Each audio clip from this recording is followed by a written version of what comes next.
Bonsoir à tous. Alors que le taux de chômage des seniors atteint un taux record en ce moment, gros plan aujourd'hui sur leurs conditions de travail dans le secteur de la métallurgie. 60 emplois pourraient être supprimés chez Atlantem à Portet-sur-Garonne. L'entreprise qui fabrique des menuiseries s'apprête à engager un plan de licenciement collectif avec des départs contraints. Et puis, vous le voyez derrière moi, depuis hier, une crèche grandeur nature est installée au cœur de la cathédrale Saint-Étienne.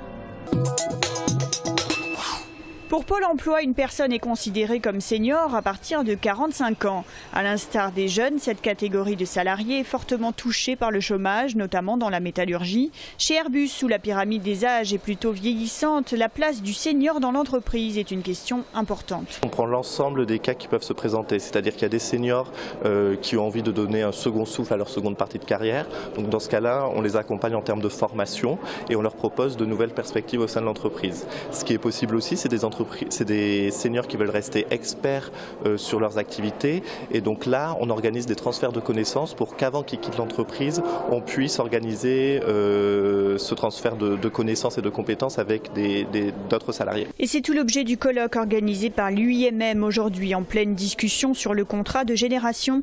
Il milite pour l'embauche de jeunes, le maintien de seniors et la transmission des savoirs. On a une population dans certains secteurs qui est relativement jeune, avec une pyramide des âges jeunes, en particulier dans l'aéronautique et le spatial, et puis des secteurs comme les secteurs de la mécanique, qui sont des secteurs où la place des seniors est beaucoup plus importante. Le secteur de la métallurgie en Midi-Pyrénées, c'est 80 000 salariés, 1700 entreprises, dont 80% sont des PME de moins de 50 salariés, et les prévisions de départ à la retraite de salariés sont de 2,5% par an. Les salariés de la société Atlantem menacés plus que jamais par un plan de licenciement collectif. Basée à Portet-sur-Garonne, cette entreprise est spécialisée dans la fabrication de menuiseries alu depuis 1990. La maison mère d'Atlantem, VM Matériaux, basée en Vendée, peaufine actuellement un plan dit de sauvegarde de l'emploi.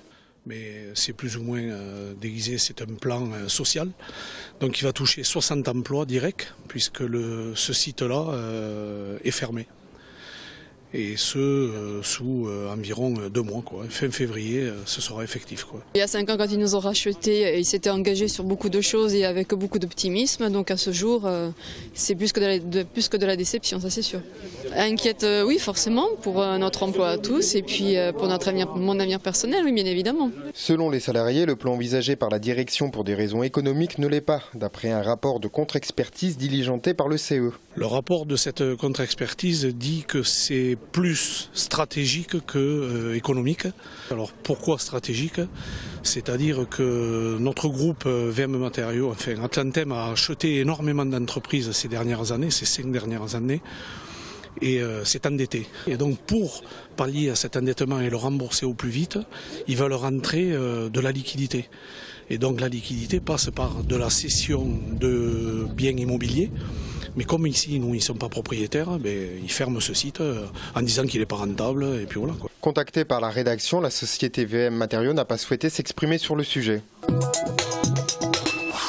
Hier, la maison mère de Molex, Molex Incorporation, venait devant la cour d'appel contester son statut de co-employeur des Molex de Villemur-sur-Tarn.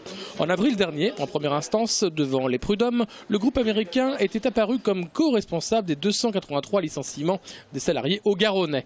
Mardi 11 décembre, Molex Incorporation s'est défendu en affirmant que l'usine de Villemur, aujourd'hui liquidée, était une entité autonome. De leur côté, les salariés affirment que les actionnaires américains avaient tout pouvoir.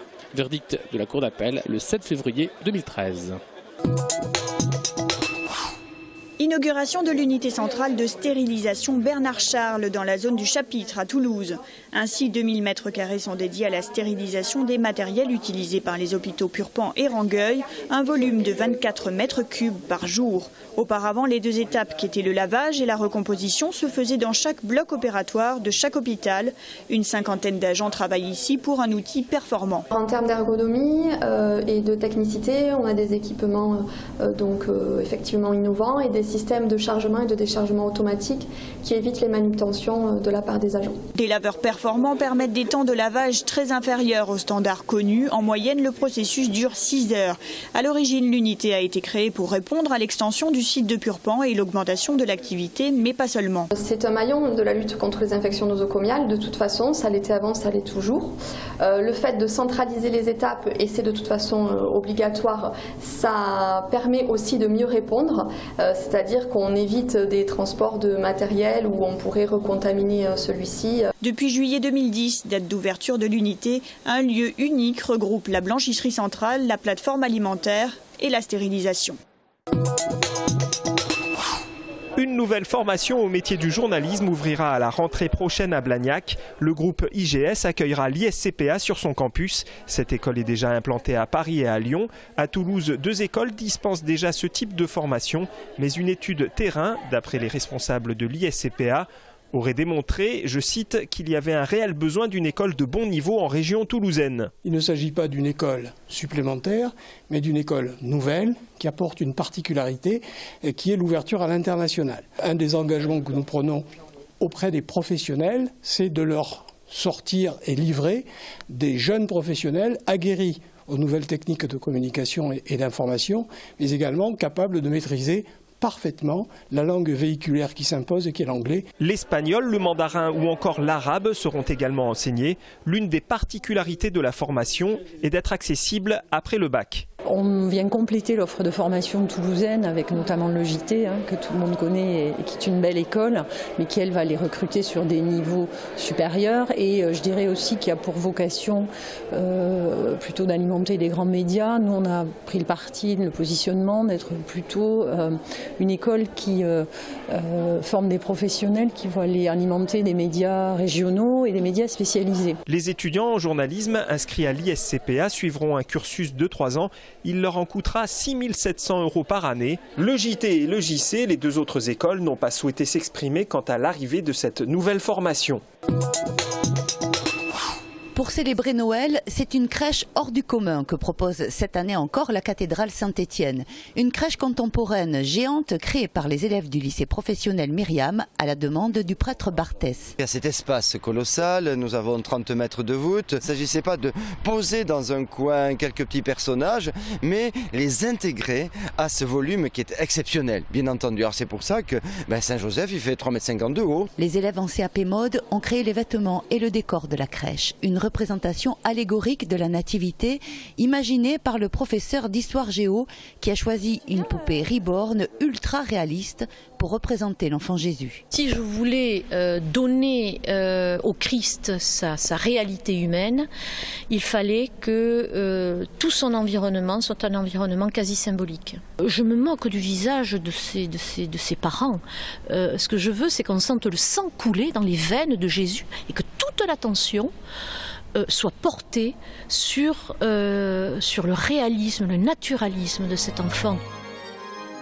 Bien qu'en totale rupture avec les crèches traditionnelles, la création des élèves du lycée Myriam semble avoir conquis les paroissiens. J'aime bien, ça change, ça donne un petit côté un petit peu aérien. C'est un peu plus majestueux qu'une simple petite crèche. C'est une bonne initiative de faire des choses avec des jeunes.